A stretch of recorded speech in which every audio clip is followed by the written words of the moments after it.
বৃষ্টি হলেই রাস্তা বিভিন্ন গর্ত খালাখন্দ দেখা যাচ্ছে। ভারী পণ্যবাহী কোনো গাড়ি এই রাস্তায় চলাচলের অনুপযোগী। এমনকি বাস, ট্রাক, রোগীবাহী অ্যাম্বুলেন্স, মোটরসাইকেল, বিদ্যুৎ চালিত অটোরিকশা ঠিকমতো চলাচল করতে পারে না। বলছিলাম ঢাকা বরিশাল মহাসড়কের মুন্সিগঞ্জ বাজার থেকে তালমা পর্যন্ত মহাসড়কের কথা।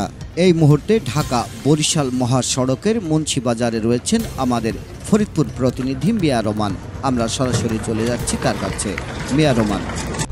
দর্শক, ঠিক এই মুহূর্তে অবস্থান করছি ফরিদপুর সদরের বাকুন্ডা এবং এখানে আমরা এসে যতটুকু জানতে পেরেছি যে গত 2 দিন ব্যাপী ভারী বৃষ্টির ফলে এখানে যে বরিশাল টু ভাঙা হাইওয়ে রোড রয়েছে, তো সেই রোডে আমরা অবস্থান করছি এবং এই রাস্তাটাই, এই হাইওয়ের অবস্থা খুবই করুণ দশা আমরা দেখতে পেরেছি। যে আমরা স্থানীয় লোকের সাথে কথা বলেছি এবং তারাও জানিয়েছেন এবং কিছুদিন পরই এখানে বৃষ্টি প্লাবিত হলেই এই রাস্তার অবস্থা খুব ভয়াবহ দিকে চলে যায়। তো সেটি জানিয়েছেন এখানকার স্থানীয়রা। প্রতিনিয়তই সাধারণ যাত্রী এবং পথচারীরা দুর্ঘটনার শিকার হন বলে জানিয়েছেন প্রত্যক্ষদর্শীরা। এই সাশ্রয় মানুষ অনেক রোগী অসুস্থ কারণে দেখা যায় কি যে এই রাস্তায় ঢুকলে বেশি অসুস্থ হয়। আরো এত পরিমাণ রাস্তা খারাপ, এ বলে প্রকাশ করার কায়দা নাই। মানুষ যে কত কষ্টে আছে এই রাস্তার জন্য।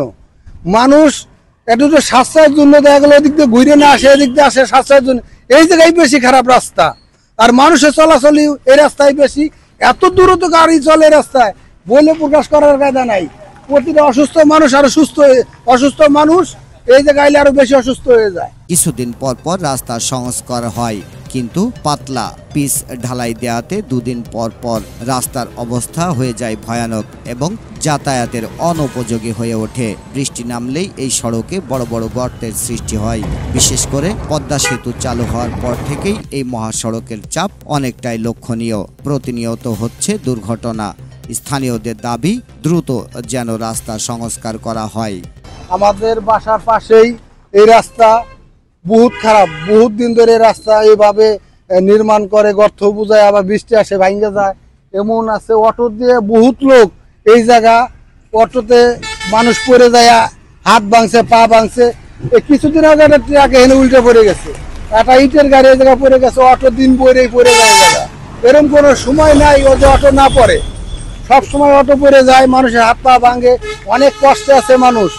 যত দ্রুত পারে এই রাস্তাটা নির্মাণ করলে মানুষের অনেকটা সাশ্রয় হয়। তো ফরিদপুর থেকে মিয়া রোমান, বাংলা 71 টেলিভিশন। বাংলা 71 টেলিভিশন, সত্য প্রকাশে আপোষহীন।